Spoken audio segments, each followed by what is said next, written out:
साबत आप सबों को। चलिए हम भजन संहिता 95 अध्याय पद 6 से 7 पढ़ते हैं। आओ हम उसको प्रणाम करें और उसकी उपासना करें। आओ हम परमेश्वर के गुण गाएं, जिसने हमें बनाया है।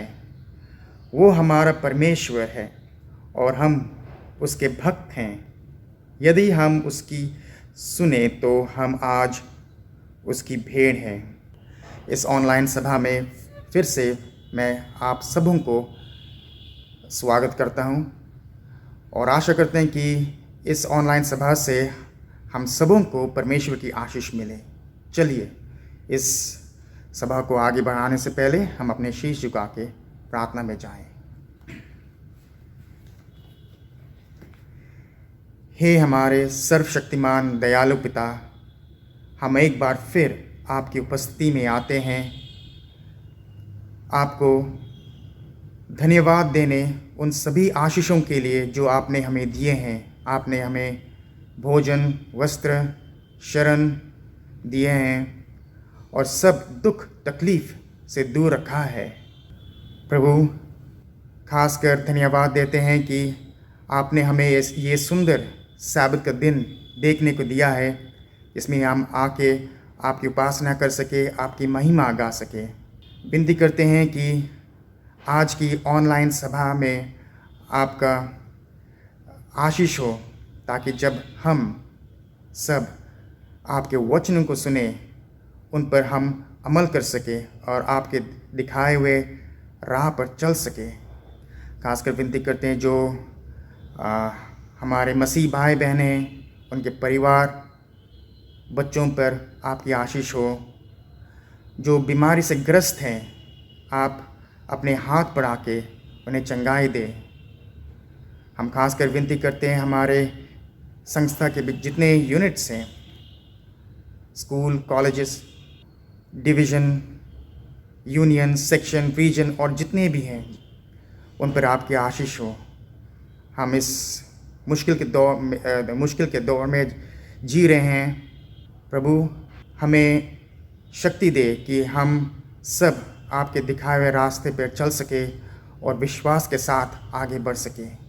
हम सब पापी हैं, हमारे सब पाप और गलतियों माफ़ कर और हमें यीशु मसीह की आगमन के लिए तैयार करें। ये छोटी सी विनती यीशु मसीह के नाम से मांगते हैं, आमीन।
19 साल की उम्र में आर्थर आलम को महसूस हुआ कि परमेश्वर ने उसे सेवा करने के लिए चीन में बुलाया।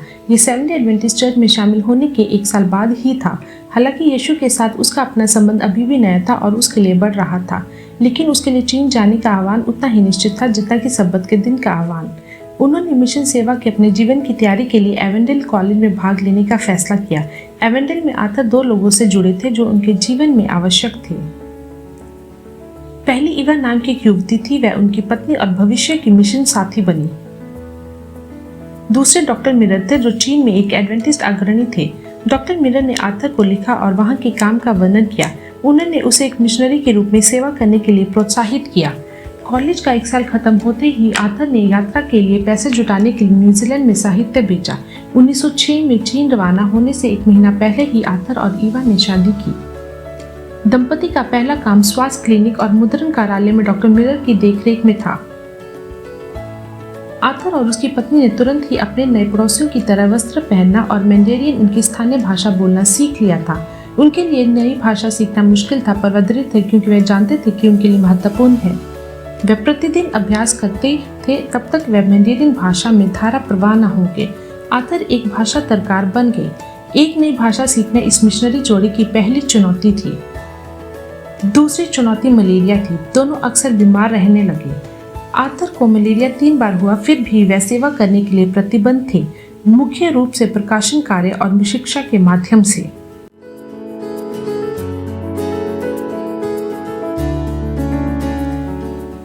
अगस्त 1911 में आर्थर ने सूचना दी कि 1 वर्ष पहले चीन के उत्तरी केंद्र मिशन में 64 चर्च के सदस्य हैं। तब से ये संख्या 100 से अधिक हो गई है और अब भी बढ़ रही है। आर्थर कहते हैं कि इस तरह के काम में हतोत्साह की कोई गुंजाइश नहीं है। चीन में सेवा करते समय आर्थर और ईवा के 3 बेटे थे। ईवा अपने परिवार के साथ साथ उन लोगों की देखभाल करने में व्यस्त रहती जिन तक वह पहुंचने की कोशिश कर रहे थे।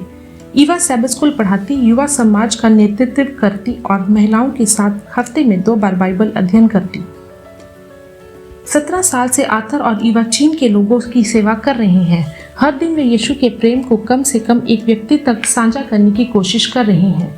जब आर्थर ने चीन के काम के बारे में सामान्य सम्मेलन को रिपोर्ट दी तो उन्होंने मिशनरियों की निरंतर आवश्यकता पर प्रकाश डाला, उन तक पहुंचने के लिए जो यीशु को नहीं जानते।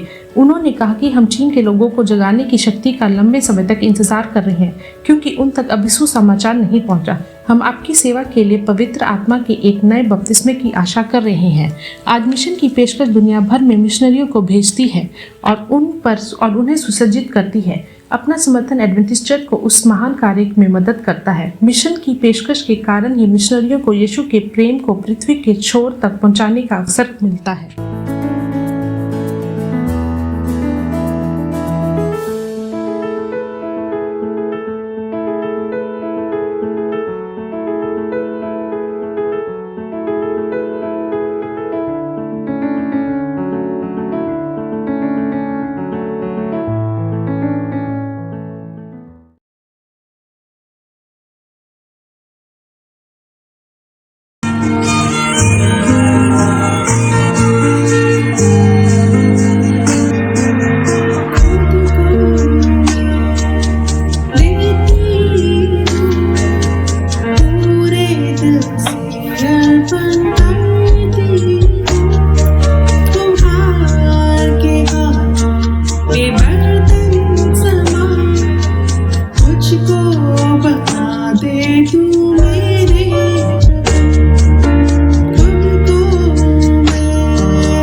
आप सभी दर्शकों का स्वागत करना चाहती हूं आज के हमारे सब स्कूल पाठ के अध्ययन में।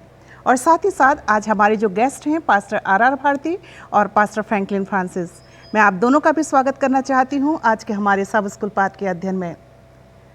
जैसा कि हम सब जानते हैं कि हम 2021 के दूसरे त्रिमास में प्रवेश कर चुके हैं और हम इस पूरे त्रिमास में द प्रॉमिस, परमेश्वर की सनातन वाचा, इस विषय पर अध्ययन कर रहे हैं और आगे भी अध्ययन करेंगे।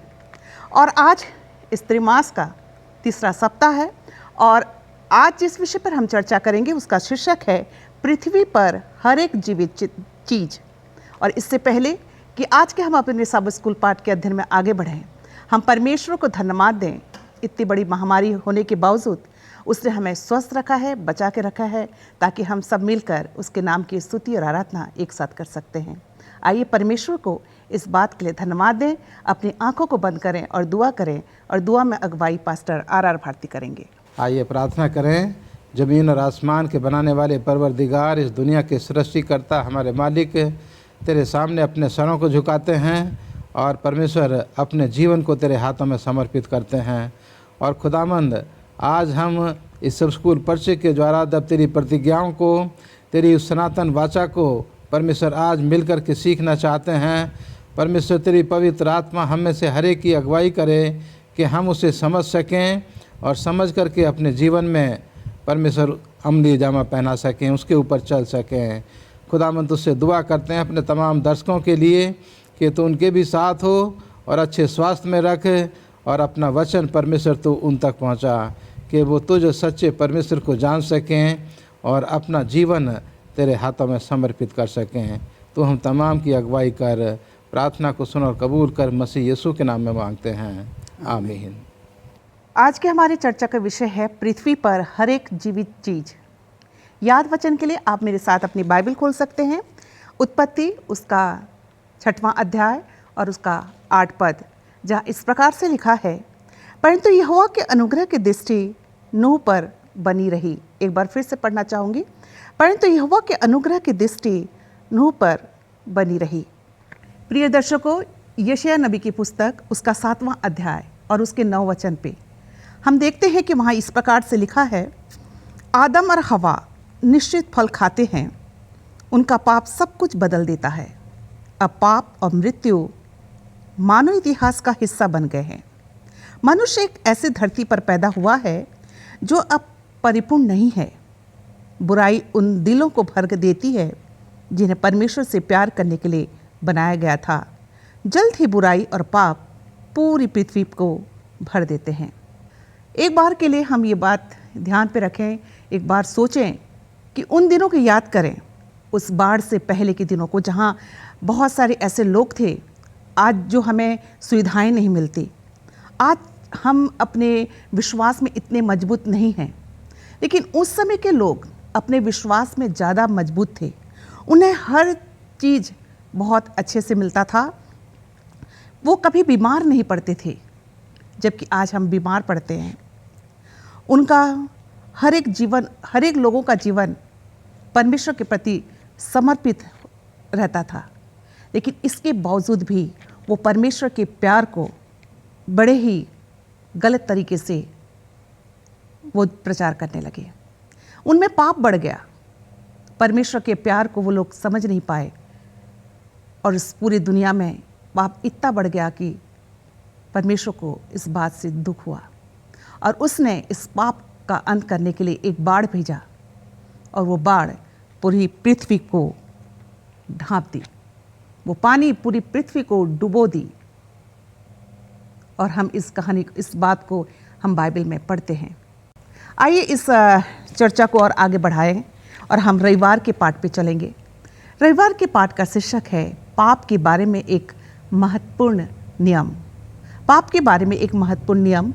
और पास्टर फ्रैंकलिन, मैं आपसे जानना चाहती हूँ, आज अपने विचारों को हमारे दर्शकों तक पहुँचाइए कि पाप हमारा क्या कर सकता है। बहुत ही अच्छा प्रश्न है और इस पूरे सप्ताह में जो है हम थोड़ा समय के लिए मनन करेंगे नूह के ऊपर। और जैसे कि हम सब जानते हैं कि परमेश्वर ने जब इस पृथ्वी को बनाया सब कुछ बहुत बहुत बहुत ही अच्छा था और समय बीतता चला गया परमेश्वर ने आदम हवा को अदन की वाटिका में रखा, उन्होंने जो है उसकी आज्ञा का उल्लंघन किया और वो फल तोड़कर फल को खा लिया, और उसके बाद जो है पाप जो है वो जगत में आ गया। और हम यहाँ पर देखते हैं कि वो पाप जो है वो इतना ज़्यादा बढ़ता चला गया और बहुत भयंकर हो गया। और हम यहाँ पर देखते हैं कि जब परमेश्वर ने देखा कि ये मेरे लोग जिसको कि मैंने अपने स्वरूप में अपनी समानता में बनाया है, और मेरे कई बार बोलने के बाद भी जो है मेरी आज्ञा का इन्होंने उल्लंघन किया है, और ये पाप में जो है और भी बदतर होते चले जा रहे हैं, पाप में जो है और भी गहराई में जो है वो जाते जा रहे हैं। और हम यहाँ पर देखते हैं कि एक बार ऐसा है कि परमेश्वर सचमुच में इस बात से पछताता है कि मैंने जो है इन मनुष्यों को जो है वो क्यों बनाया। और हम यहाँ पर देखते हैं कि जैसा भी आपने बताया, जब परमेश्वर ने देखा कि पाप बहुत बढ़ गया है ना, कि और इस पृथ्वी पर बहुत ज़्यादा बुराई बढ़ गई है, और जिसका वर्णन हम जो है उत्पत्ति उसका 6वां अध्याय और उसके 5वें पद में पाते हैं। यहाँ पर लिखता है कि यहोवा ने देखा कि मनुष्य की बुराई पृथ्वी पर बढ़ गई है, और उसके मन में विचार में जो कुछ उत्पन्न होता है वो निरंतर बुरा ही होता है। और कहने का मतलब यहाँ पर यह है कि मिसेस एलिस, पाप इतना ज़्यादा बढ़ गया और परमेश्वर को जो है फिर क्या करना पड़ा, एक ऐसा कठोर निर्णय लेना पड़ा कि वो चाहता था कि अब जो है उससे वो सहन नहीं हो रहा था। अब उसने तय कर लिया कि वो क्या करेगा, इस पूरी पृथ्वी को जो है वो पानी से क्या कर देगा, जो है वो नष्ट कर देगा। चंद आयतें मेरे पास है जो इस बात का उल्लेख करती है कि कैसे जो है ये पाप जो है क्या हो गया, इस पृथ्वी पर बढ़ता चला गया। अगर हम उत्पत्ति 3:6 में देखते हैं तो यहाँ पर जो है हवा और आदम ने क्या कर दिया, वो फल को जो है वो खा लिया। उत्पत्ति 3:11 से 13 में अगर हम पढ़ते हैं, आदम ने हवा को और हवा ने जो है वो सांप को क्या किया, ब्लेम करना शुरू कर दिया, एक दूसरे को जो है वो दोष देना जो है वो शुरू कर दिया। उसके बाद हम देखते हैं उत्पत्ति 4:5 में कि कैन का जो बलिदान था, सैक्रिफाइस था, परमेश्वर ने उसको एक्सेप्ट जो है वो नहीं किया।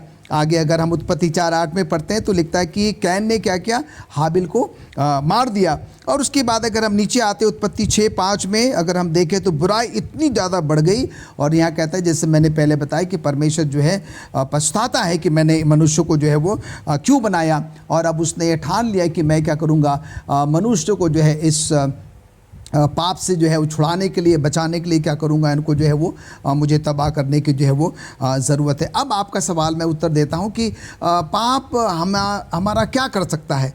पाप इतना भयंकर जो है वो क्या कहते हैं कि हो जाता है, और पाप की शुरुआत एक छोटी सी चीज़ से होती है, और पाप धीरे धीरे जो है वो बढ़ता चला जाता है। ये हमारे एक शरीर का अंग नहीं है।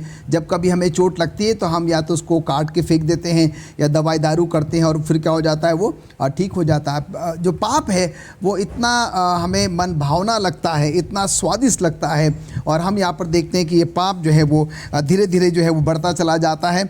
और एक समय ऐसा आ जाता है कि अगर वो व्यक्ति अपने आप को संभालता नहीं है, प्रभु के पास नहीं जाता है, पश्चाताप नहीं करता है, तौबा नहीं करता, तो वो क्या हो सकता है, बर्बाद हो सकता है, और उसका जो अंत है और वो जो है क्या हो सकता है, वो मृत्यु हो सकता है। और हम यहाँ पर देखते हैं कि सिर्फ यही इसी पृथ्वी पर की एक स्वाभाविक मौत ही नहीं, पर अगर जो है वो सचमुच में नहीं संभला तो एक स्वाभाविक मौत तो होगी, और वो दूसरी मौत जो आत्मिक मौत है उससे भी क्या होगा, वो हाथ जो है वो धो बैठेगा। और इसलिए अजीज़ ज़रूरी है कि आइए हम अपने आप को क्या करें, इन पापों से, गुनाहों से जो है वो दूर ही रखें।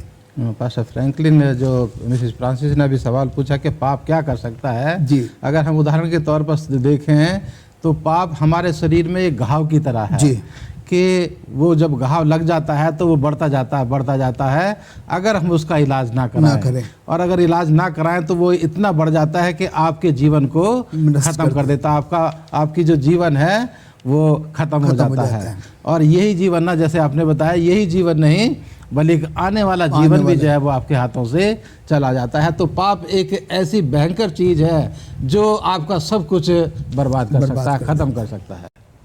धन्यवाद देना चाहती हूँ पास्टर फ्रैंकलिन आपके अच्छे विचारों के लिए। प्रिय दर्शकों, पाप की मजदूरी मृत्यु है, इस बात को हम हमेशा याद रखें। जैसा मैं बता रही थी कि जब पृथ्वी पर पाप बहुत बढ़ गया तो परमेश्वर ने सोचा कि इस पाप को ख़त्म करने के लिए मैं क्या करूं। उसके दिमाग में एक व्यक्ति का ख्याल आया और उस व्यक्ति को आज्ञा दी कि एक जहाज़ बनाए, और अपने परिवार समेत उस जहाज में जाने को आज्ञा देता है। वो व्यक्ति कौन है? आइए हम सोमवार के पाठ में चलेंगे। नूह एक व्यक्ति, इसका शीर्षक है, और इस बात को ध्यान पे रखते हुए आइए हम सोमवार के पाठ पे चलेंगे। और पास्टर भारती से मैं जानना चाहूँगी, पास्टर भारती, आप अपने विचारों को आज हमारे दर्शकों तक पहुँचाइए कि नूह और परमेश्वर के बीच जो संबंध था, उस संबंध को समझने में हमें कैसे मदद करता है। ये जैसे आपने अभी याद वचन आज का पढ़ा, उत्पत्ति 6 अध्याय और उसकी 8 आयत, यहाँ लिखा है, परंतु यहोवा के अनुग्रह की दृष्टि नूह पर बनी रही। तो इस आयत में 2 व्यक्तियों का जो जिक्र किया गया है, यहोवा का, परमेश्वर का, और अनुग्रह और नूह का। तो यहाँ इन दोनों के बीच में परमेश्वर जो है वो अपना हाथ बढ़ा करके परमेश्वर नूह के ऊपर अपना अनुग्रह उड़ेलता है। और ये अनुग्रह सब जो है बाइबल में, ये उत्पत्ति की किताब 6 अध्याय की ये 8 आयत जो है, यहाँ अनुग्रह का जिक्र पहली बार किया गया है कि परमेश्वर का अनुग्रह किसी इंसान के ऊपर हुआ है। और यहाँ हम नूह के बारे में जैसे सीख रहे हैं कि क्यों परमेश्वर का अनुग्रह उसके ऊपर हुआ।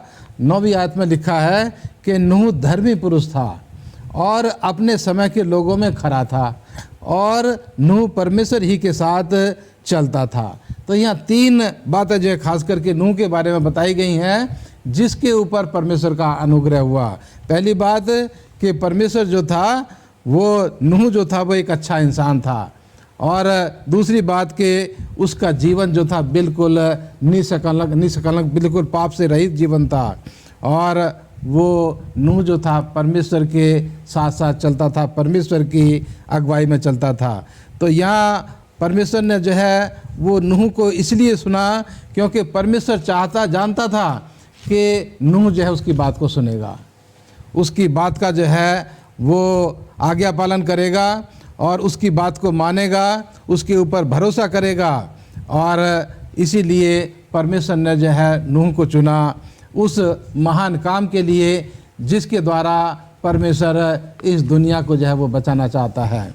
और यहाँ दूसरा पत्रस उसके 2 अध्याय की 5वीं आयत में भी लिखा है, पत्रस भी जो है वो नूह को धर्म का प्रचारक कहता है कि नूह जो है वो जो जिसका उदाहरण जो है वो उत्पत्ति की किताब में दिया गया है कि नूह जो था वो परमेश्वर का धर्मी उपदेशक भी जो है वो ठहरा, क्योंकि उसने 120 साल तक परमेश्वर के वचन का जो है प्रचार किया। तो यहाँ हम देखते हैं कि परमेश्वर का अनुग्रह एक दया के रूप में वो नूह के ऊपर होता है। और हम देखते हैं कि यहाँ नूह को जो है उसकी ज़रूरत थी, और इसीलिए परमेश्वर जो है उसके ऊपर अपना रहम, अपना फजल, अपना अनुग्रह वो नूह के ऊपर करता है। और नूह जो है वो परमेश्वर को जो है वो समझने की कोशिश करता है, परमेश्वर को प्यार करने की कोशिश करता है, और उसके कहे अनुसार वो काम करना जो है शुरू कर देता है। तो यहाँ हम देखते हैं कि नूह और परमेश्वर के बीच में एक ऐसा संबंध जो है कायम हो गया कि जो परमेश्वर ने कहा नूह ने उसको करना जो है वो शुरू कर दिया, और उसके ऊपर जो उसने भरोसा करके उस काम को जो है जो परमेश्वर ने उसको करने के लिए कहा, नाव बनाने के लिए और प्रचार करने के लिए, वो उस काम में जो है वो लग गया। तो नूह का संबंध परमेश्वर के साथ एक नज़दीकी का संबंध जो है वो परमेश्वर का बन गया। धन्यवाद देती हूँ पास्टर भारती आपके अच्छे विचारों के लिए, और सचमुच आपने अपने विचार, बहुत ही अच्छा विचार आज हमारे दर्शकों तक पहुँचाया। आइए हम मंगलवार के पाठ पे चलेंगे, और जिसका शीर्षक है नूह के साथ वाचा। और इस बात को ध्यान पे रखते हुए पास्टर फ्रैंकलिन, मैं आपसे जानना चाहती हूँ कि परमेश्वर ने नूह के साथ क्या वाचा बांधी थी, और वो कौन सी वाचा थी, क्यों बांधी थी? हम यहाँ पर देखते हैं कि उत्पत्ति 6:18 में लिखता है, परंतु मैं तेरे संग वाचा बांधता हूँ, इसलिए तू अपने पुत्रों, स्त्री और बहुओं समेत जहाज में प्रवेश करना। उत्पत्ति 6:18। और जैसा हम यहाँ पर देखते हैं कि मंगलवार के पाठ में का जो शीर्षक है नूह के साथ वाचा। इससे पहले कि हम आज के पाठ में थोड़ा सा आगे बढ़े, हमें ये समझना ज़रूरी होगा कि ये वाचा जो है वो क्या है। वाचा जो है कभी भी एक व्यक्ति नहीं बांध सकता। वाचा को बांधने के लिए, समझौता करने के लिए 2 व्यक्तियों का होना जो है वो ज़रूरी है। और दोनों व्यक्तियों का जो है एक समन्वय बनना भी जो है वो ज़रूरी है। दोनों व्यक्तियों को जो है एक दूसरे को समझना भी जो है वो ज़रूरी है।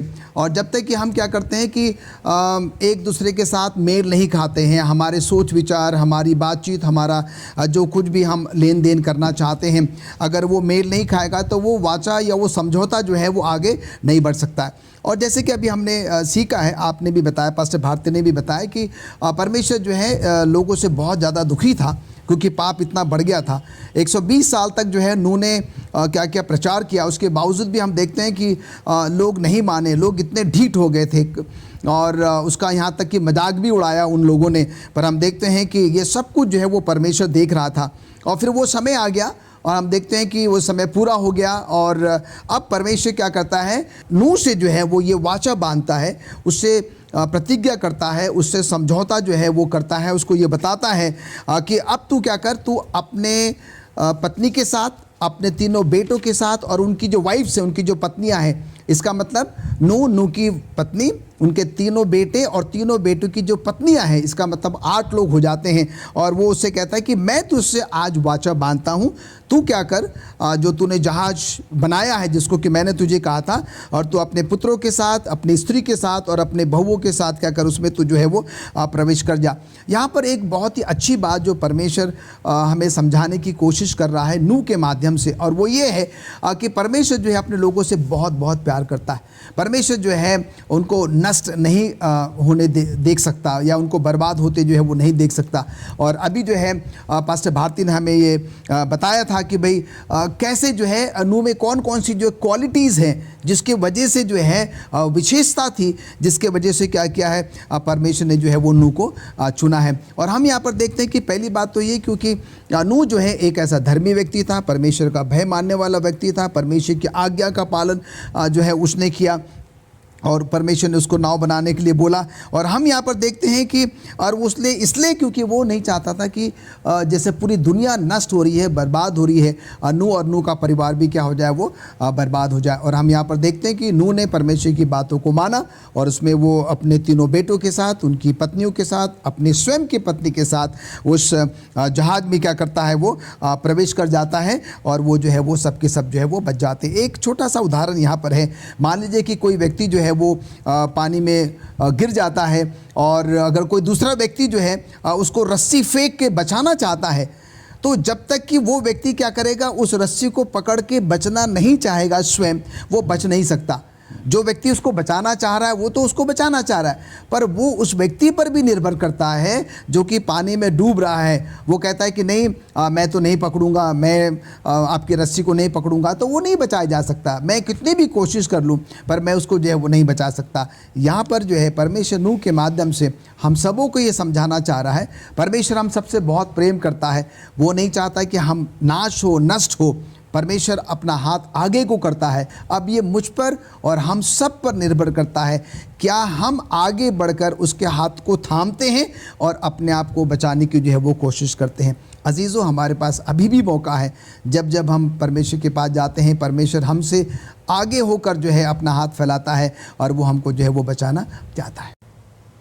धन्यवाद देना चाहती हूँ पास्टर फ्रैंकलिन आपके अच्छे विचारों के लिए।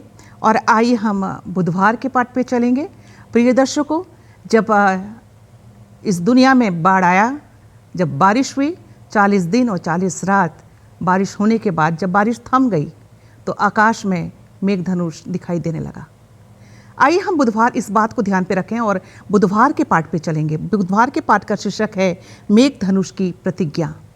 और इस बात को ध्यान पे रखते हुए पास्टर भारती, मैं आपसे जानना चाहती हूँ, आप अपने विचारों को हमारे दर्शकों तक पहुँचाइए कि ये मेघधनुष की प्रतिज्ञा किस किस के साथ है। मिसेस फ्रांसिस, जो आपने सवाल के भी किया है कि मेघधनुष का जो प्रतिज्ञा है वो किस किस के साथ है, इसको बताने से पहले मैं अपने दर्शकों को बताना चाहता हूँ नूह के उस बाढ़ के बारे में कि जो 40 दिन और 4 रात जो है वो बारिश होती रही और उसके बाद जब बंद हुई तो नूह की किश्ती जो है वो तैरते तैरते जो उस इलाके में सबसे ऊंचा पर्वत था, अरारात पर्वत, जो आज भी ईरान और इराक के बॉर्डर पर खड़ा हुआ है, उस पर्वत के ऊपर आकर के नूह की किश्ती जो है वो रुकी। और कुछ दिन वो किश्ती में रहने के बाद जो है जब वो नीचे उतरे और नीचे उतर करके उन्होंने देखा आसमान की तरफ, तब तो उनको ये मेघ धनुष जो है वो बादलों में दिखाई दिया। और उसी वक्त परमेश्वर ने नूह के साथ जो है ये वादा किया, जो हम उत्पत्ति उसके 9 अध्याय की 12 और 13 आयत में मैं पढ़ना चाहता हूँ। फिर परमेश्वर ने कहा, जो वाचा मैं तुम्हारे साथ और जितने जीवित प्राणी तुम्हारे संग हैं उन सब के साथ भी युग युग की पीढ़ियों के लिए बांधता हूँ, उसका यह चिन्ह है, मैंने बादल में अपना धनुष रखा है और वह मेरे और पृथ्वी के बीच में वाचा का चिन्ह होगा, और जब मैं पृथ्वी पर बादल फैलाऊं तो बादल में धनुष दिखाई देगा। तो ये मेघ धनुष जो था परमेश्वर ने अपनी वाचा का एक चिन्ह के रूप में ये बादल में रखा। और यहाँ जो है 13वीं आयत कहती है कि ये मेघ धनुष की प्रतिज्ञा जो थी परमेश्वर ने इंसान के साथ की, उस जमाने के लोगों के लिए और आने वाले युगों के लिए भी, पीढ़ियों के लिए भी परमेश्वर ने ये वाचा दुनिया के तमाम लोगों के साथ बांधी है। तो हम यहाँ कह सकते हैं कि ये मेघ धनुष जो आज भी हम बरसात के बाद जब मेघों में देखते हैं, बादलों में देखते हैं, तो हम लोग जो हैं परमेश्वर की इस प्रतिज्ञा को इस चिन्ह के रूप में देखते हैं कि परमेश्वर ने अब इस दुनिया को पानी से पूरी तरह से बर्बाद करने का ये जो वादा दिया है, जो प्रतिज्ञा दी है, वो जो है वो नहीं कभी नहीं होगा कि इस दुनिया को पूरी तरह से पानी से जो बर्बाद कर दिया जाए। तो ये वाचा, ये प्रतिज्ञा मेघ धनुष की परमेश्वर ने इस दुनिया के हर एक व्यक्ति के लिए की है, चाहे वो छोटा है, चाहे बड़ा है, चाहे वो किसी भी जाति का है, चाहे वो किसी भी देश का है, चाहे वो कहीं का भी रहने वाला है। परमेश्वर ने ये प्रतिज्ञा दुनिया के हर एक इंसान के लिए की है कि मैं अब इस दुनिया को पानी से कभी बर्बाद नहीं करूँगा। तो यहाँ पर जो है हम कह सकते हैं कि परमेश्वर ने जो समझौता नूह के साथ किया, आने वाले जनरेशन के साथ किया, आज तक हम देखते आए हैं कि परमेश्वर ने अभी तक इस वायदे को निभाया है। और हमारा विश्वास और भरोसा है कि परमेश्वर अपने वायदों में हमेशा जो है वो खरा रहता है। तो यहाँ हम कह सकते हैं कि इस वादे में मैं और आप भी शामिल हैं, इस वादे में तमाम मसीह लोग शामिल हैं, इस दुनिया में दुनिया के तमाम जाति और तमाम धर्मों के लोग शामिल हैं। और मेरी ये गुजारिश है दुनिया के तमाम लोगों से कि बरसात के बाद जब आप इस मेघ धनुष को आसमान में देखें, बादलों में देखें, तो परमेश्वर के इस वादे को याद करें कि परमेश्वर का ये वादा मेरे साथ भी है कि कभी भी अब वो इस दुनिया को पानी से बर्बाद नहीं करेगा। धन्यवाद देना चाहती हूँ पास्टर भारती आपके अच्छे विचारों के लिए।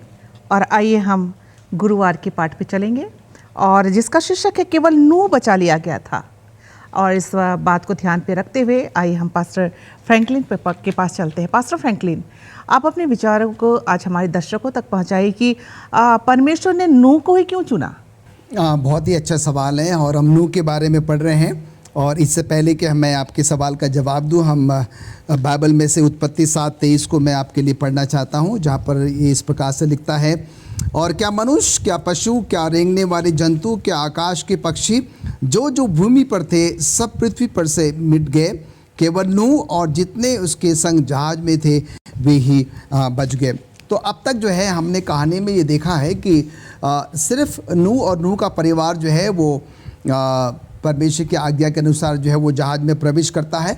और ये जो है जब बाढ़ आती है 40 रात 40 दिन जो है वो पानी बरसता है। और हम यहाँ पर देखते हैं कि सिर्फ नूह और नूह का परिवार, जिसमें कि कुल मिलाकर 8 लोग थे, ये जो है वो बचाए जाते हैं। और अभी आपने जो सवाल किया, सिर्फ नूह ही का परिवार जो है वो क्यों बचाया गया, और हम यहाँ पर देखते हैं कि ऐसा नहीं था कि परमेश्वर सिर्फ नूह के परिवार को बचाना चाहता था।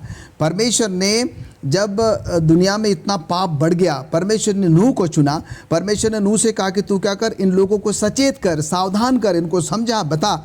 और फिर परमेश्वर ने देखिए इतना होने के बावजूद भी उनके लिए एक ऐसा इंतज़ाम किया, एक इतनी बड़ी नाव जो है वो बनाई, जिससे क्या है कि जो भी परमेश्वर की आज्ञा को मानेगा, उसका पालन करेगा, नूह की बात को सुनेगा, और जो भी व्यक्ति उस जहाज में प्रवेश करेगा वो सब क्या किए जाएंगे, वो सब बचाए जाएंगे।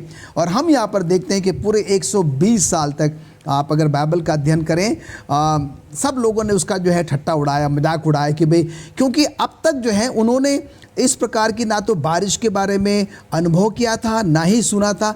तो उनको जो है बड़ा आश्चर्य हो रहा था और उनको लग रहा था कि नूह जो बोल रहा है वो बकबक कर रहा है, और कई बार लोगों ने उसका मजाक उड़ाया, उसे बूढ़ा कहा, ना जाने किन किन अपशब्दों का इस्तेमाल भी किया। पर नूह जो है वो निरंतर लगातार जो 120 साल तक जो है वो प्रचार करता रहा। समय पूरा हुआ और हम यहाँ पर देखते हैं कि सिर्फ और सिर्फ नूह का परिवार जो है वो उस जहाज में प्रवेश कर पाया। आपने सवाल किया कि सिर्फ नूह का परिवार ही क्यों उसमें प्रवेश कर पाया? इसीलिए क्योंकि नूह ने परमेश्वर की आज्ञा को माना।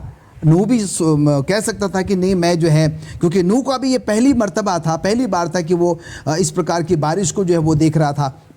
और हम यहाँ पर देखते हैं कि आदम हवा के उदाहरण को अगर आप लें, परमेश्वर ने आदम हवा को साफ साफ कहा था कि तुम इस पेड़ के फल को ना खाना, फिर भी जो है उन्होंने आज्ञा का उल्लंघन किया। नूह भी जो है परमेश्वर की आज्ञा का उल्लंघन कर सकता था। पर हम यहाँ पर देखते हैं कि नूह के चरित्र के बारे में पास्टर भारती ने हमें ऑलरेडी जो है वो बता दिया है, और उन चरित्रों के द्वारा हम देखते हैं कि नूह जो है एक धर्मी व्यक्ति था। उसने परमेश्वर की बात को माना, उसको स्वीकार किया। जैसे जैसे परमेश्वर बोलता गया वो वैसे वैसे करता चला गया। और फिर हम यहाँ पर देखते हैं कि नूह अपनी पत्नी को लेकर, अपने तीनों बेटों को लेकर, अपनी तीनों बहुओं को लेकर जहाज में प्रवेश करता है और वो जो है वो बचाए जाते हैं। हम अगर उत्पत्ति में जाएं, हम देखते हैं कि मैथ्यूसेलह नाम का एक व्यक्ति था जो कि 969 साल तक जीवित था।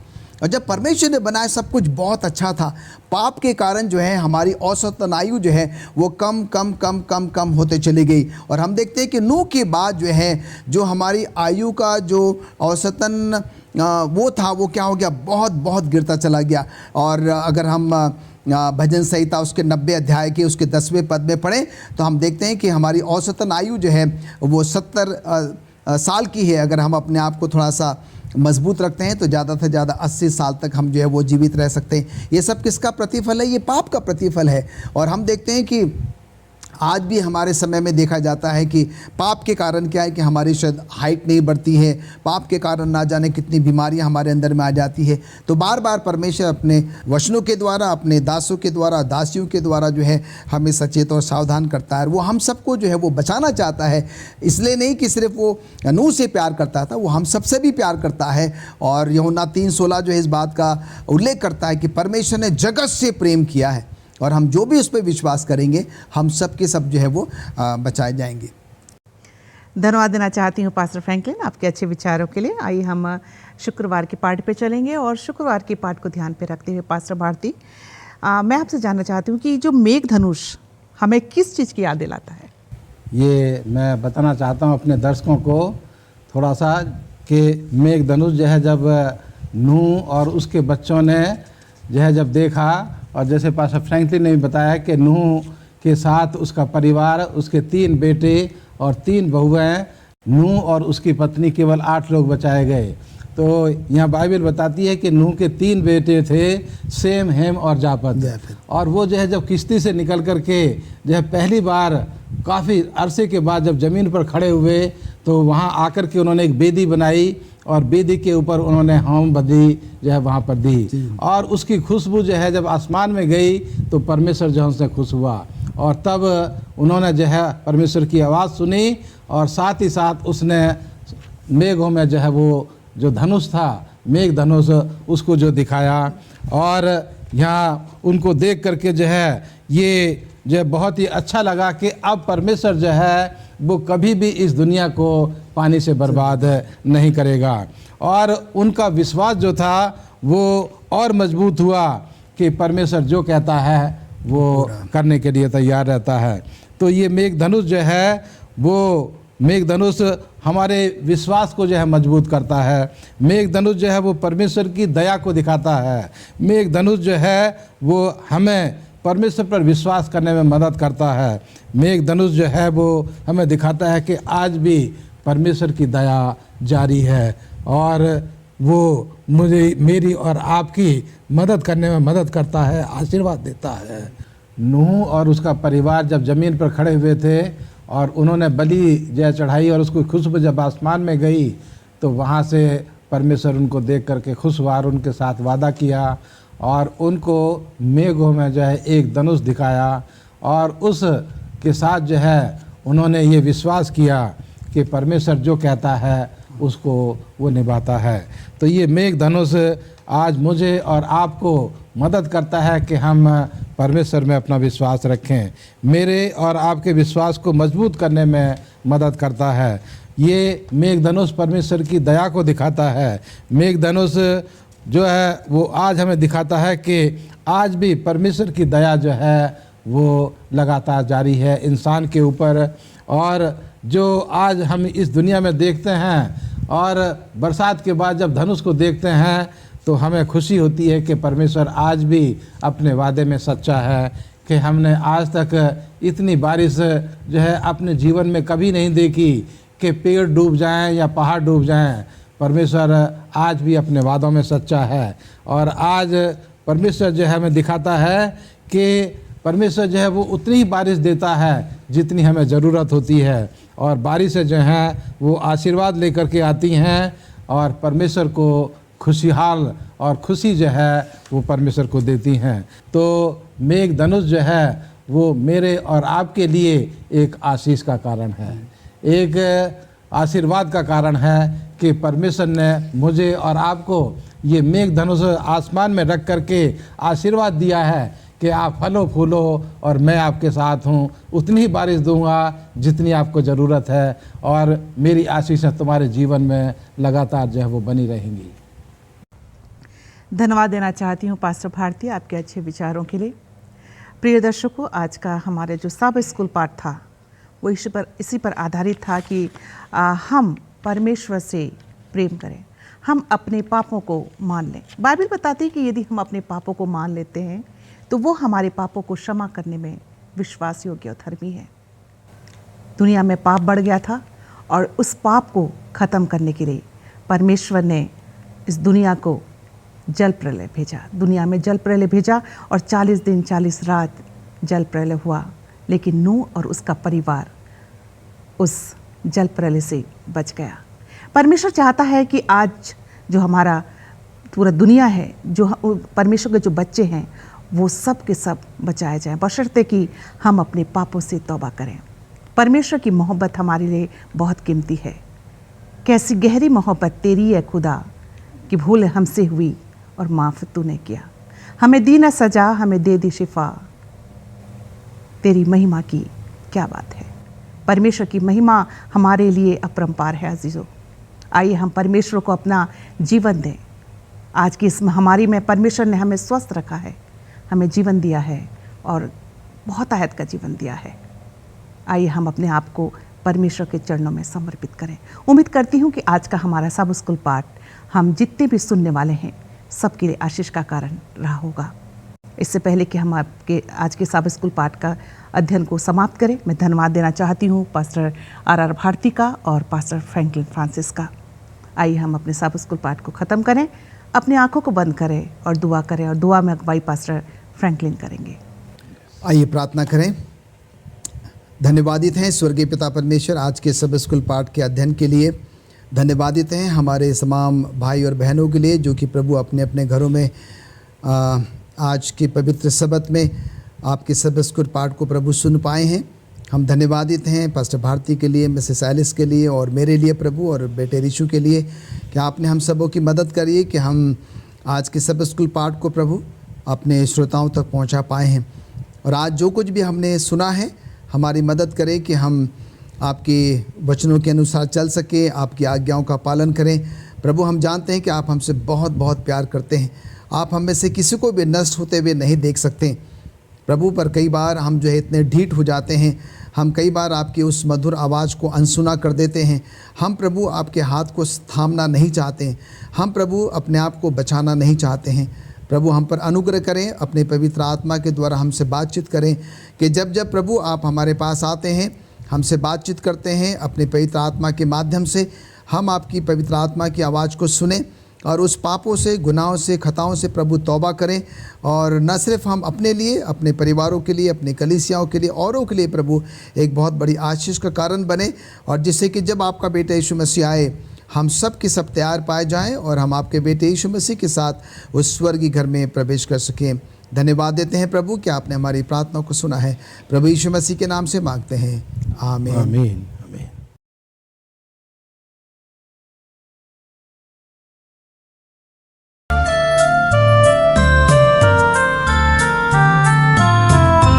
रूहे खुदा का प्यार मिला है, यीशु का लहू मुझे छू गया है। रूहे खुदा का प्यार मिला है, यीशु का लहू मुझे छू गया है, छू गया है, छू गया है। यीशु का लहू गया मुझे छू। रूहे खुदा का प्यार मिला है, यीशु का लहू मुझे छू गया है, छू गया है, छू गया है। यीशु का लहू गया मुझे छू, गया मुझे छू।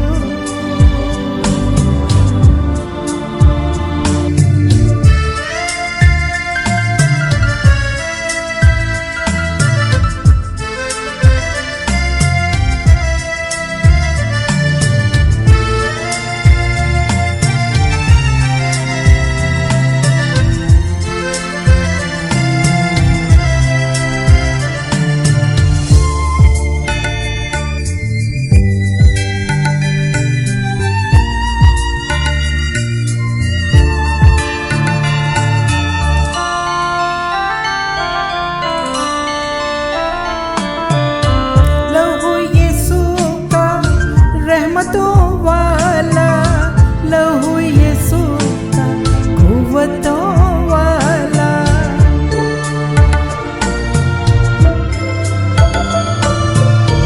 लहू यीशु का रहमतों वाला, लहू यीशु का कुव्वतों वाला।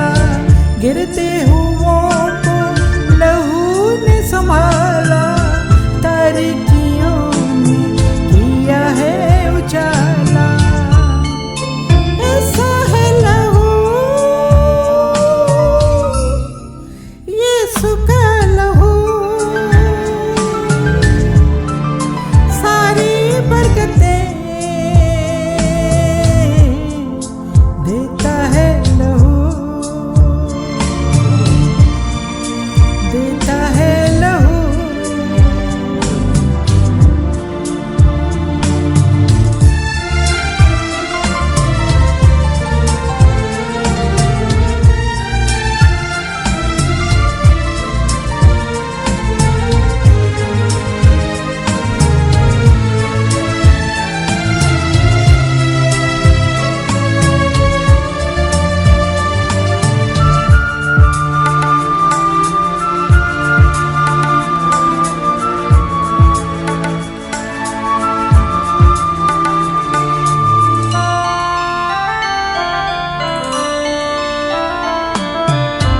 हमको मददगार यीशु ने दिया है, मसा हमें पाक रूह से किया है।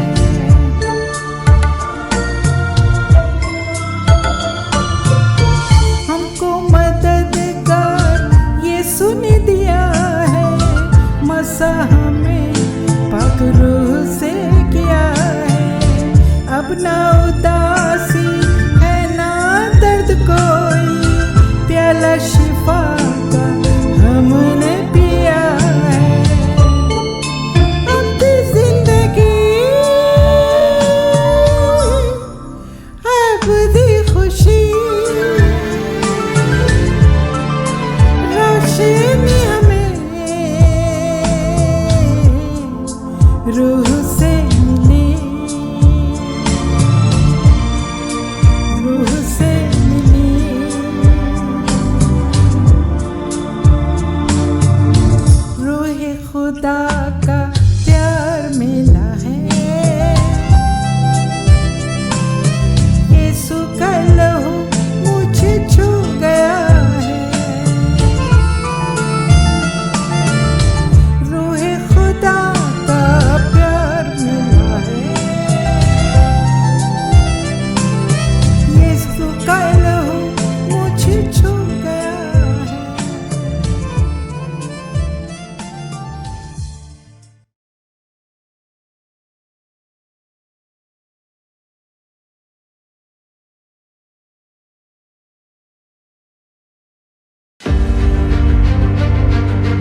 व्हिटबी जो इंग्लैंड में है आज एक समुद्री तटीय शहर है, लेकिन इस शहर की आत्मिक विरासत 7वीं सदी से शुरू होती है। 656 में ईसाई मठ की खोज एबिसिल्डा ने की और 663 में यहाँ व्हिटबी धर्म सभा आयोजित किया गया था कैल्टिक चर्च के नेताओं और कैथोलिक चर्च के नेताओं के बीच, और ये टकराव के बिना नहीं था। इस धर्म सभा में ईस्टर की तारीखें निर्धारित की गई जो आज चर्च द्वारा रखी जाती है, और इससे इंग्लैंड के अन्य जगहों पर रोमन धर्म की स्थापना भी हुई।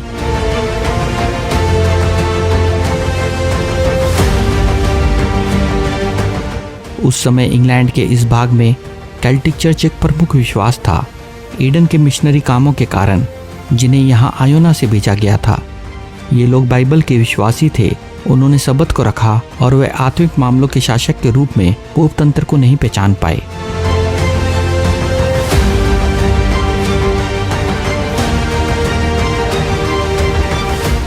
कोलमैन ने फिनिन की जगह ली, फिनिन ने ईडन की जगह ली। इन्होंने मूल रूप से यहाँ इंग्लैंड में काम शुरू किया था तथा कोलमैन ने केवल 3 साल काम किया था जब व्हिटबी की समिति को बुलाया गया था। कुछ चीजें उसके विरोध में थी। सबसे पहले कि उसने अब तक केवल 3 साल काम किया था। दूसरा कि उसका प्रतिद्वंदी विल्फ्रेड पोप संबंधी तर्कों में माहिर था। और तीसरी बात यह कि राजा की रानी कैथोलिक थी। बहस का मुख्य सवाल यह था कि ईस्टर की तारीखें कब होगी। विल्फ्रेड इससे पहले 4 साल रोम में बिताए थे, जहां उन्होंने अच्छी तरह अध्ययन किया था, और वो यहाँ नॉर्थम्ब्रिया में वापस आना चाहता था इस संकल्प के साथ कि कैल्टिक चर्च को अपने अधीनता में ले सके। वह एक खुली बहस चाहता था और राजा ओजवी एक खुले मंच के लिए सहमत हुए। तो एक तरफ थे कोलमैन, स्कॉटिश क्लार्क और एबिसिल्डा, और दूसरी ओर राजा, राजकुमार, रानी और विल्फ्रेड थे। और फिर बहस शुरू हुई। कोलमैन ने ईस्टर के संबंध में कुशलता से सवालों के जवाब दिए, लेकिन विल्फ्रेड ने पीटर के अधिकार के मुद्दे पर बहस छेड़ दी और अंततः अपने तर्कों से राजा को समझाने में सफल रहा। राजा और प्रजा ने पोप संबंधी ईस्टर की ढलती श्रेष्ठता के अनुरूप समझौता करने का फैसला किया, और इस प्रकार इंग्लैंड में चर्च को अपने मूल जड़ों से एक बदलाव के साथ पोप तंत्र को संरेखित किया। कोलमैन जल्दी आयोना द्वीप के लिए रवाना हुआ और इसके बाद इंग्लैंड में 4 अंधेरी सदी हुई। इसके तुरंत बाद डैनिश वाइकिंग्स ने इंग्लैंड पर सफलता पाई और अपने साथ बुत परस्ती ले आए। कैल्टिक चर्च मजबूत रहेगा यहाँ स्कॉटलैंड, वेल्स और आयरलैंड में, लेकिन इंग्लैंड में भी सत्य के अनुयायी सदियों तक बने रहेंगे।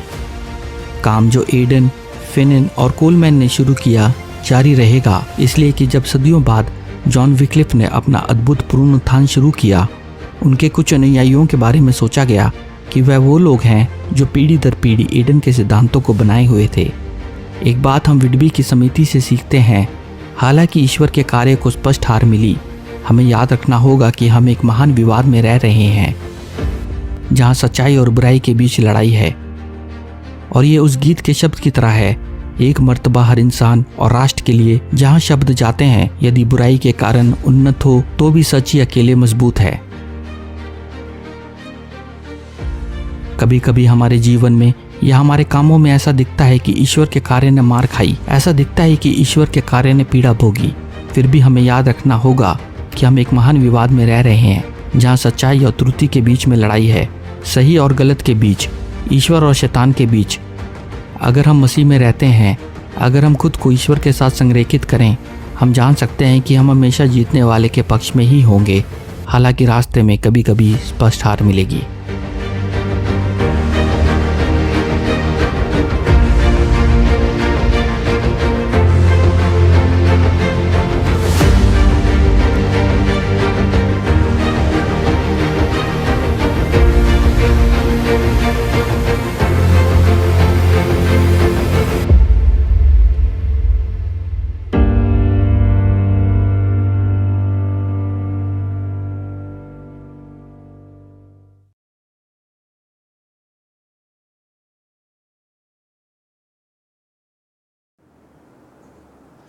आइए परमेश्वर के पास चलें और परमेश्वर का धन्यवाद दें इस समय के लिए जो परमेश्वर ने मेरे और आपके जीवन में दिया है कि हम परमेश्वर के वचन को आज अपने लिए और आप तमाम के लिए यहाँ परमेश्वर के वचन को मिल कर के पढ़ सकते हैं, सीख सकते हैं और उसके ऊपर मनन कर सकते हैं।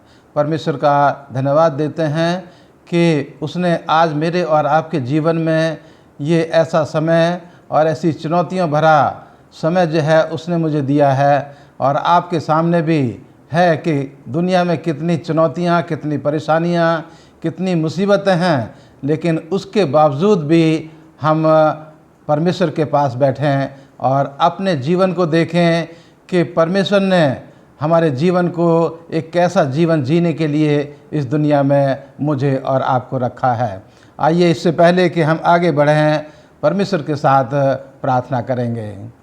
ज़मीन और आसमान के बनाने वाले परमपिता परमेश्वर, हमारे जीवन के मालिक, हमारे सृष्टिकर्ता परमेश्वर, आज हम अपने आप को, अपने जीवन को परमेश्वर तेरे सामने लेकर के आते हैं और तुझसे विनती करते हैं प्रभु कि तू हमें शक्ति और सामर्थ्य दे, बल और बुद्धि दे कि हम अपने जीवन को परमेश्वर देख सकें तेरे वचन की रोशनी में कि हमारे जीवन में कहाँ कमी घटी और परमेश्वर जो खोट पाया जाता है उसको हम तेरे पास ला सकें और तेरी मदद से हम अपने जीवन को तेरे साथ रख सकें। तो हम में से हर एक की अगुवाई कर हमारे तमाम दर्शकों के साथ हो और उनको अपने वचन को समझने की परमेश्वर बुद्धि तेरी तरफ से हम तमाम को मिले।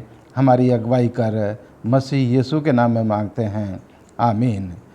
अजीजो दर्शकों, आज मैं आपके सामने जो बाइबल की तीसरी किताब है, लय व्यवस्था की किताब, उसका 23 अध्याय की 23, 24 और 25 आयतें, 3 आयतें शुरू में मैं आपके सामने रखना चाहता हूँ, आपके लिए और अपने लिए पढ़ना चाहता हूँ।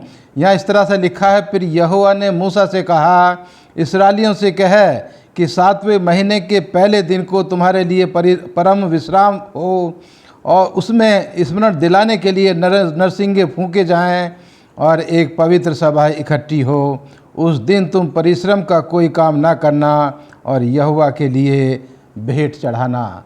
ये 3 आयतों में बहुत गूढ़ बातें जो हैं मेरे और आपके लिए यहाँ पर दी गई हैं। सबसे पहला यहाँ दिखाया गया है कि 7वें महीने के पहले दिन को जो है परमेश्वर ने ये हिदायत मुझे और आपको दी है कि उस दिन हम परम विश्राम करें, उस दिन हम परम विश्राम करें।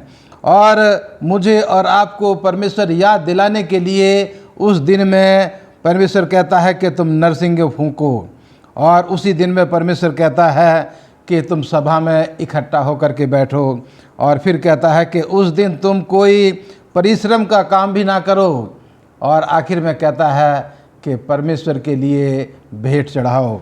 अजीजों, परमेश्वर ने ये परम विश्राम का दिन मेरे और आपके लिए रखा है, याद करने का दिन परमेश्वर ने मेरे और आपके लिए रखा है कि पवित्र सभा का दिन उसने मुझे और आपको दिया है।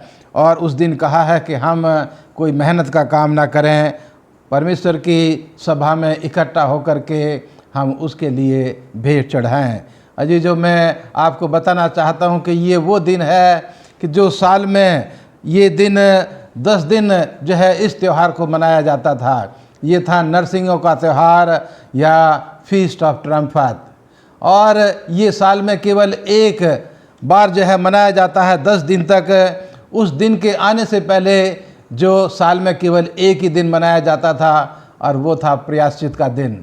प्रायश्चित के दिन के आने से 10 दिन पहले ये नरसिंह का त्यौहार इस्राएली लोगों को परमेश्वर ने जो दिया कि उस दिन के आने से पहले नरसिंगे जो है फूंके जाएं और लोग इस दिन में बैठ कर के अपने अपने जीवन के बारे में देखें, अपने अपने जीवन को जांचें, अपने अपने जीवन के बारे में जो है सोच विचार करें कि मेरा जीवन जो है वो किस तरह का जीवन है, मैं किस तरह का जीवन जो है वो व्यतीत कर रहा हूँ, क्या मेरा जीवन जो है वो परमेश्वर को चाहने योग्य है या मेरे जीवन में कहीं घटी या कमी पाई जाती है।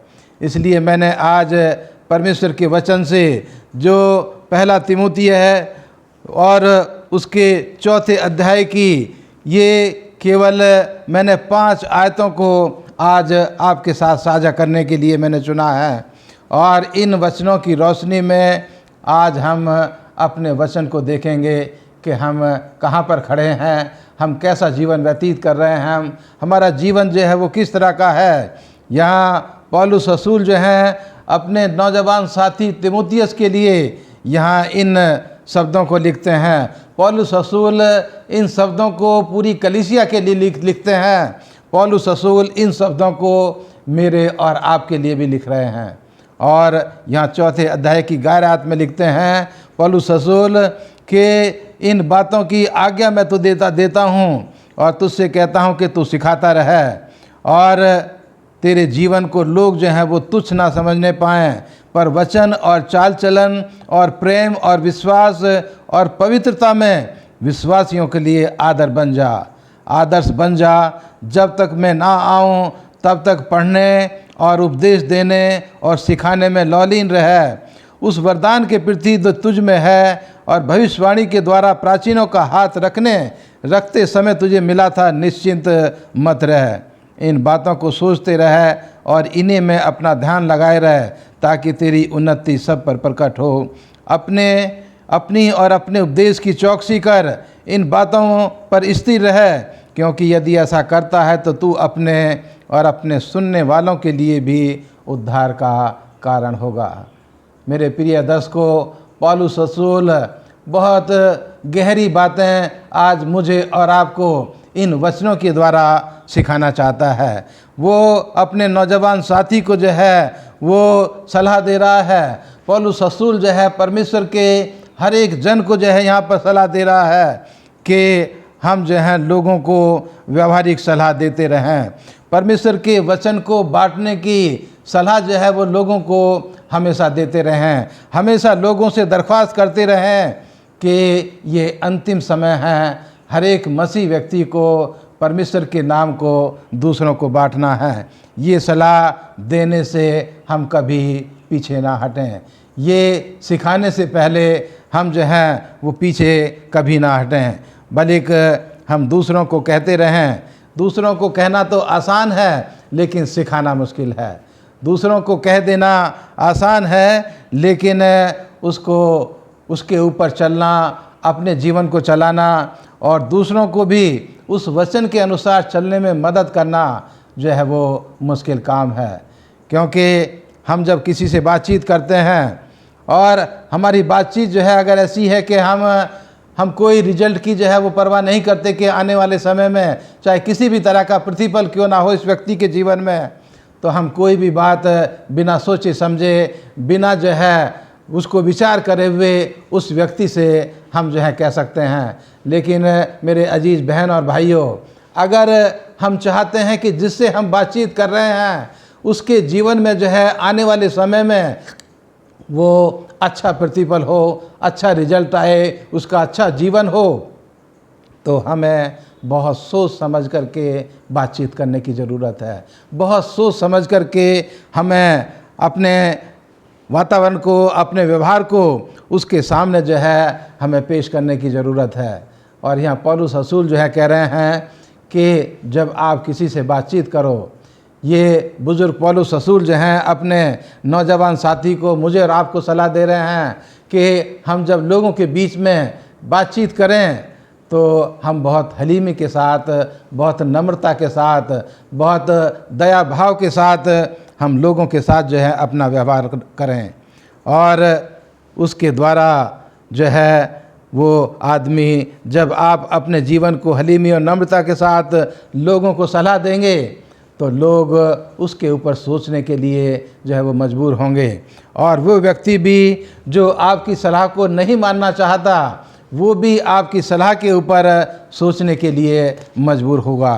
तो इसलिए हमारा एक नम्रता का जीवन, हमारा एक जो है हलीमी का जीवन, एक दूसरे व्यक्ति के साथ जब हम व्यवहार करते हैं, बातचीत करते हैं, तो उसका असर जो है वो एक असाधारण जो है वो नज़र आएगा। आने वाले समय में उसके जीवन में जो है आप बदलाव देखेंगे। लेकिन अगर आप इन चीज़ों की परवाह नहीं करते कि मुझे क्या मतलब है कि इस व्यक्ति के जीवन में जो कुछ अच्छा हो या बुरा हो, तो आप कुछ भी उसके साथ बैठ कर के बातचीत कर सकते हैं।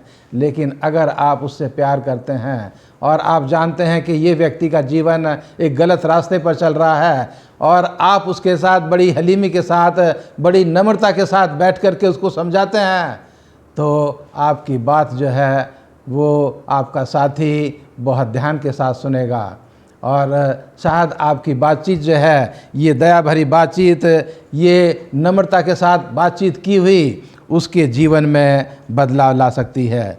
इसलिए हम जो है जब शिक्षा देते हैं दूसरों को तो बहुत आसान लगता है शिक्षा देना, लेकिन हम जो हैं जब दूसरों को सिखाते हैं तो हमें आसान लगता है, लेकिन खुद को सीखने के लिए हमें बहुत जद्दोजहद हमें करनी पड़ती है और हमें दूसरों को सिखाने के लिए हमें खुद को पहले सीखना है, हमें खुद को पहले सीखना है, क्योंकि कोई भी चीज़ जो आपके पास नहीं है और आप उसको दूसरों के साथ आप जाकर के उसको देना चाहते हैं तो आप उसको, मेरे अजीज़ भाइयों, आप नहीं दे सकते। इसलिए मेरी आप तमाम से ये गुजारिश है, ये विनती है कि जब आप परमेश्वर के वचन की शिक्षा को दूसरों को बांटना चाहते हैं तो आप रोज़ परमेश्वर के वचन के ऊपर जो है वो गौर करें, उसके ऊपर मनन करें और उसको जो है आप रोज़ाना सीखने की कोशिश करें। मसीह को और मसीह के वचन को जो है आप रोज़ाना अपने जीवन के सामने रखें और उसके अनुसार ही आप दूसरों को जो है वो सिखाएं, क्योंकि जब आप दूसरों को सिखाते हैं तो आपको बहुत सारी चीज़ों का जो है वो ध्यान, आपको सावधानी बरतनी है। आप जब दूसरों से बातचीत करते हैं, आप जब दूसरों को सिखाते हैं तो आप कोई भी मन गढ़ंत कहानी जो है वो लोगों को ना बताएं, कोई झूठी कहानी जो है आप लोगों को ना बताएं। आपने जो आप सोचते हैं कि नहीं ये बताना जो है वो दूसरे के लिए वो बाइस का कारण नहीं होगा, आशीष का कारण नहीं होगा, तो आप उन चीज़ों से अपने आप को परहेज करें। और इसीलिए आप जो बताना चाह रहे हैं उस वचन के ऊपर आप चिंतन करें और उसके ऊपर जो है मंथन करें, क्योंकि अगर आप कोई झूठी बात या झूठी कहानी जो है आप उसको बताएंगे तो वो व्यक्ति जो है उस दुनियावी चकाचौंध से निकल करके परमेश्वर की रोशनी में आने के लिए उसको मुश्किल होगी। इसलिए मेरे अजीज़ भाइयों, जब आप इस शिक्षा को दूसरों को बांटते हैं तो आप शारीरिक रूप से और आत्मिक तौर से आपको मजबूत होने की ज़रूरत है। शारीरिक तौर से और आत्मिक तौर से आपको जो है मजबूत होने की ज़रूरत है। जो शारीरिक स्वास्थ्य है उसके द्वारा आपका केवल शरीर जो है वो स्वस्थ होता है और उसकी एक सीमा भी है, लेकिन जो आत्मिक स्वास्थ्य है वो आपके शरीर को, आपके मन को, आपके दिल को और यहाँ तक कि आपकी आत्मा को भी स्वस्थ करता है और उसकी कोई सीमा नहीं। और उस आत्मिक स्वास्थ्य के सामने एक निशाना है और उस निशाने की तरफ आत्मिक स्वास्थ्य जो है आपको लेकर के आगे बढ़ेगा।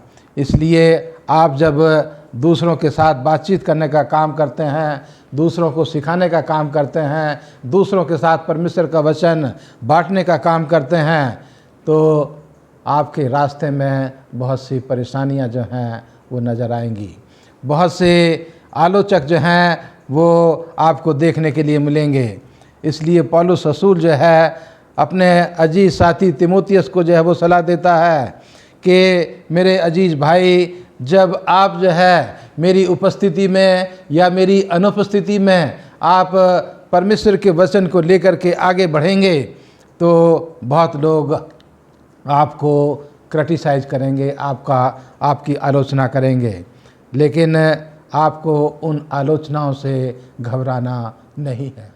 तो हम शुक्रगुजार हैं अपने बुज़ुर्ग पौलुस रसूल के लिए, जिन्होंने अपने साथी, अपने भाई तीमुथियुस को दिल से जो है वो प्यार किया और उसको आने वाले समय के लिए एक अच्छी शिक्षा उसको दी, उसकी हिम्मत अफजाई की, उसकी जो है अगुवाई की कि तुम कभी ना डरना, ना कभी घबराना, क्योंकि जब आप प्रचार करोगे तो बहुत से लोग आपको कहेंगे कि आपने बहुत अच्छा वचन परमेश्वर के साथ आपने बांटा है, लेकिन बहुत से लोग आपके वचन के बारे में नुक्ताचीनी करेंगे, आपको क्रिटिसाइज करेंगे, आपकी आलोचना करेंगे। लेकिन आपको उनके साथ तर्क वितर्क नहीं करना है, आपने उनके साथ बहस नहीं करनी है। केवल आप अपने व्यवहार की कारण ही उनको आप चुप कर सकते हैं। जो आपका प्रैक्टिकल मसीह जीवन है, जो आपका व्यवहारिक मसीह जीवन है, वही उन आपके आलोचनों को, आपके लोगों को जो आपके बारे में नुक्ताचीनी करते हैं, वही उनको चुप करा सकता है।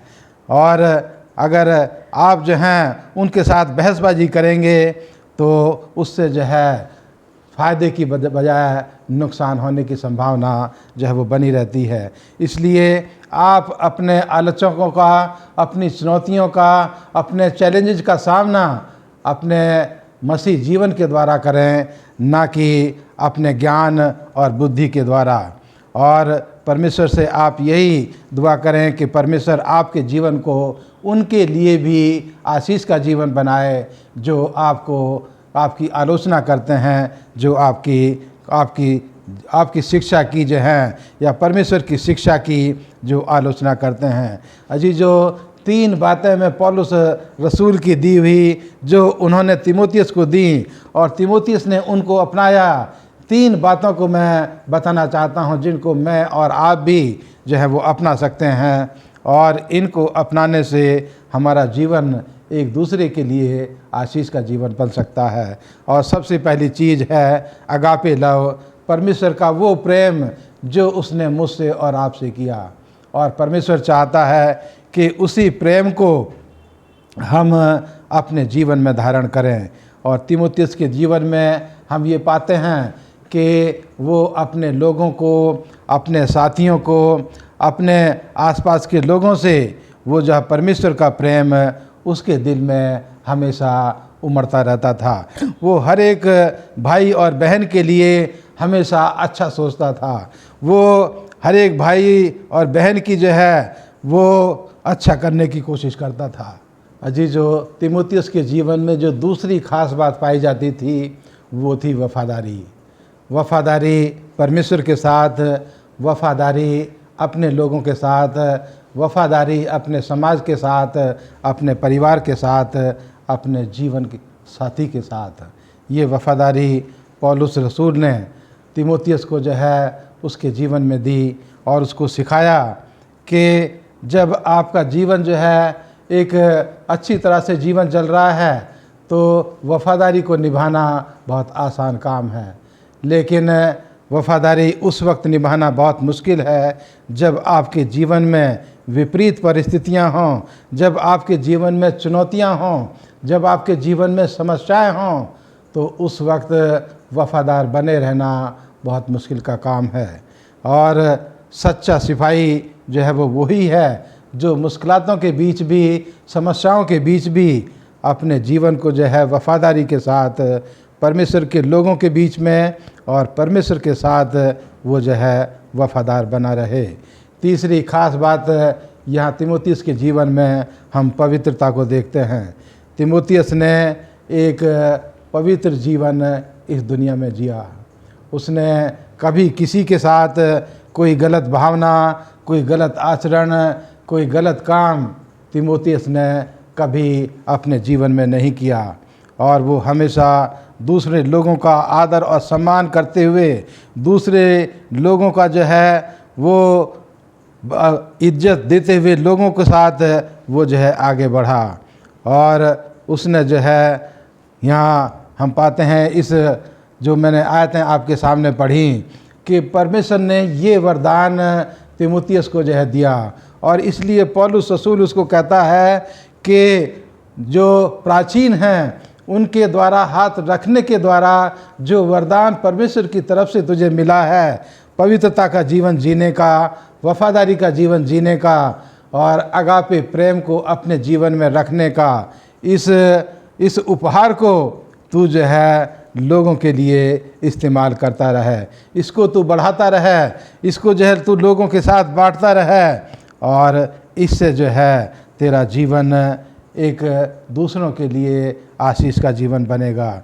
जब तो दुनिया के स्तर से उठ कर के मसीह के स्तर के साथ अपना जीवन जो है तुम अपना रखोगे, तो परमेश्वर जो है तुम्हारी मदद करेगा। तुम एक संयम जीवन, एक बैलेंस लाइफ, एक आशीष भरा जीवन तुम जो है वो जी सको। और इसलिए पौलुस रसूल के जीवन में हम जो हैं ये 3 बातों को पाते हैं कि इन 3 बातों को साथ रखते हुए तिमोथियस जो है वो परमेश्वर के वचन को पढ़ता रहा, सीखता रहा और लोगों को सिखाता रहा, और वो जो है अपने विश्वास को लोगों को बांटता रहा। क्योंकि अजीज़ों, जब हम अपने विश्वास को दूसरों के साथ बांटते हैं तो दूसरों को जो है उससे एक शिक्षा मिलती है, और आपसे आपको भी जो है आपको अपने विश्वास को मजबूत करने की जो है शक्ति और सामर्थ्य मिलती है। इसलिए आप अपने विश्वास को दूसरों के साथ बांटते रहें, दूसरों को मजबूत करते रहें, और आप अपने आप को भी अपने विश्वास में मजबूत करते रहें। और हम चुनौतियों का सामना करने के लिए परमेश्वर को पुकारते रहें, परमेश्वर से प्रार्थना करते रहें, परमेश्वर की मदद को ग्रहण करते रहें, उसके साथ जो है हम अपने जीवन को जो है वो रखते रहें। अजीजों, यहाँ पर मैं आपको बताना चाहता हूँ कि हम कभी भी परमेश्वर के वचन को लोगों के साथ उपदेश देने से और उसको सिखाने से हम कभी जो है वो पीछे ना हटें, क्योंकि परमेश्वर ने मुझे और आपको और हर एक मसीह व्यक्ति को परमेश्वर ने अपने इस महान सेवा के लिए, इस महान काम के लिए उसने मुझे और आपको जिम्मेदारी दी है। परमेश्वर ने ये शक्ति और सामर्थ्य परमेश्वर अपने लोगों को देता है कि उसके लोग उसके वचन के अनुसार इस दुनिया में अपने जीवन को वो जी सकें, और हम मसीह के जीवन के बारे में अपना ध्यान करते हुए हम जिंदगी के सफ़र पर आगे बढ़ते रहें। हम अपनी जिम्मेदारियों के साथ अपने जीवन का एक उदाहरण लोगों के दूसरों सामने रखते हुए अपने जीवन को जो है आशीष में जीवन बना करके हम जो हैं लोगों के साथ आगे बढ़ते रहें, और हमारा मसीह जीवन दूसरों के लिए आशीष का जीवन बन सके। अजीज़ों, हम हमेशा अपने जीवन को मसीह के जीवन के साथ हम जो है तुलना करते रहें, तोलते रहें, और अगर कुछ घटी कमी है तो उसको हम परमेश्वर की मदद से हम पूरा करते रहें। यहाँ मत्ती की किताब और उसका 24 अध्याय, और इसकी केवल मैं 2 आयत यहाँ पर पढ़ना चाह रहा हूँ आपके लिए। आखिर में लिखा है 24 अध्याय की 30 और 31 आयत में, तब मनुष्य के पुत्र का चिन्ह आकाश में दिखाई देगा, और तब पृथ्वी के सब कुलों के लोग छाती पीटेंगे। मनुष्य के पुत्र को बड़ी सामर्थ्य और ऐश्वर्य के साथ आकाश के बादलों पर आते देखेंगे। वह तुरही के बड़े शब्द के साथ अपने दूतों को भेजेगा, और वे आकाश के इस छोर से उस छोर तक चारों दिशाओं से उसके चुने हुओं को इकट्ठा करेंगे। मेरे अजीज दर्शकों, मेरे अजीज श्रोताओं, ये वचन मैंने आज अपने लिए और अपने आप तमाम के लिए यहाँ पर दिया है कि खुदावंद यीशु मसीह जो है, जब आज हम इस दुनिया में एक अंतिम समय में रह रहे हैं, इससे पहले कि खुदावंद यीशु मसीह आए, यहाँ परमेश्वर कहता है 31 आयत में कि बड़ी तुरही के शब्द के साथ परमेश्वर ने अपने दूतों को इस दुनिया में भेजा है कि वो परमेश्वर के उस महान संदेश को लोगों के साथ जो हैं वो जाकर के बाँटें, और दुनिया के लोग इस छोर से लेकर के उस छोर तक परमेश्वर के वचन को सुने, और जो चाहे वो उसको स्वीकार करे और जो चाहे उसको जो है वो छोड़ दे।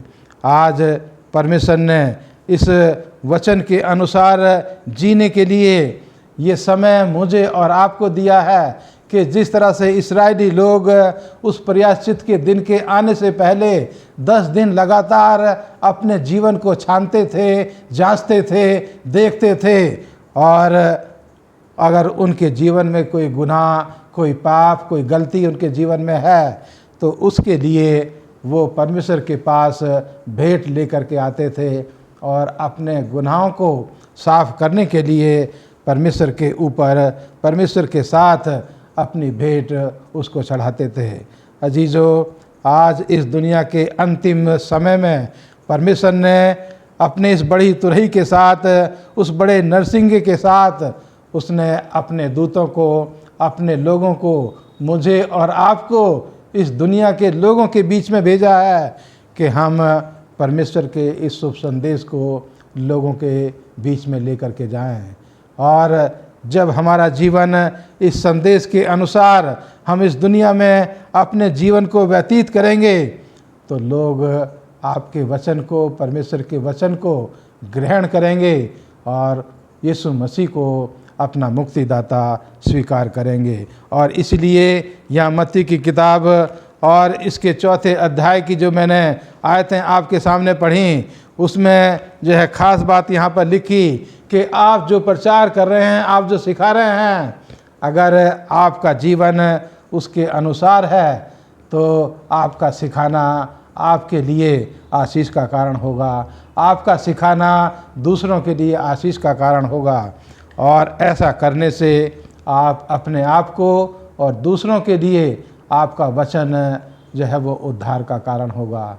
अजीज़ों, आज मैं इस वचन के द्वारा आपसे यही विनती करना चाहता हूँ कि मैं और आप इस दुनिया में एक बहुत ही चुनौती भरा समय मैं और आप गुजार रहे हैं। जिस तरह से परमेश्वर के वचन में लिखा है कि परमेश्वर के वचन की रोशनी में हम अपने जीवन को देखें, अपने जीवन को जांचें, अपने जीवन को परखें और परमेश्वर से मदद मांगें। अगर कहीं घटी या कमी हमारे जीवन में है तो हम परमेश्वर के पास चलें।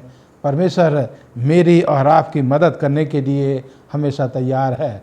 मेरे और आपके जीवन के उस खोट को, उस पाप को, उस कमी को वो दूर करने के लिए वो हमेशा तैयार है। बस थे कि हम उसके पास आएं और उसकी मदद से अपने जीवन को एक आशीष में जीवन बना सकें, जिससे कि हम जब दूसरों के बीच में सिखाने के लिए जाएं तो हमारा सिखाना लोगों के लिए लाभदायक हो सके, उनके उद्धार का कारण हो सके, वो लोग भी अनंत जीवन के वारिस बन सकें। तो आइए मेरे अजीज़ बहन और भाइयों, हम परमेश्वर के पास चलें, अपने जीवन को परमेश्वर के साथ रखें, अपने जीवन को परमेश्वर के सामने समर्पित करें कि परमेश्वर मेरे और आपके जीवन को आशीष में बनाए और दूसरों के लिए मेरा और आपका जीवन परमेश्वर की मदद से आशीषित हो सके और दूसरों के लिए बरकत का बाइस बन सके। खुदावंद मुझे और आपको और तमाम लोगों को आशीष दे। आइए दुआ के साथ हम परमेश्वर के पास चलें। हे ज़मीन और आसमान के बनाने वाले परम पिता परमेश्वर, हम तेरे पास आते हैं और अपने जीवन को तेरे हाथ में समर्पित करते हैं खुदावंद, कि जिस तरह से तूने अपने लोगों के सामने, इस्राएली लोगों के सामने परमेश्वर ये इंतज़ाम किया कि प्रायश्चित के दिन के आने से पहले परमेश्वर नरसिंगे का फूंका जाना लोगों को याद दिलाने के लिए, उनको अपने जीवन में झांकने के लिए, जांचने के लिए समय दिया गया। आज भी परमेश्वर तेरे दूसरे आगमन से पहले तूने अपने लोगों को जो है ये समय दिया है कि तेरे दूत जब तेरा संदेश लेकर के इस दुनिया में जा रहे हैं तो आज भी लोगों के पास समय है कि वो अपने जीवन को देखें, जांचें, परखें और परमेश्वर अगर कहीं पर घटी कमी है, कहीं खोट है तो खुदामंद तेरे पास हम आ सकें और तेरी मदद से हमारा जीवन आशीष में जीवन बन सके। खुदामंद तू हमारी अगुवाई कर, हमारे तमाम श्रोताओं के साथ हो, उनको आशीष दे, उनके परिवारों पे तेरी बरकत हो और हम तमाम को परमेश्वर तू अच्छे स्वास्थ्य में रख, अपनी महिमा के लिए इस्तेमाल कर, हमारे गुनाहों को माफ़ कर, प्रार्थना को सुन कबूल कर, मसीह यीशु के नाम में मांगते हैं, आमीन।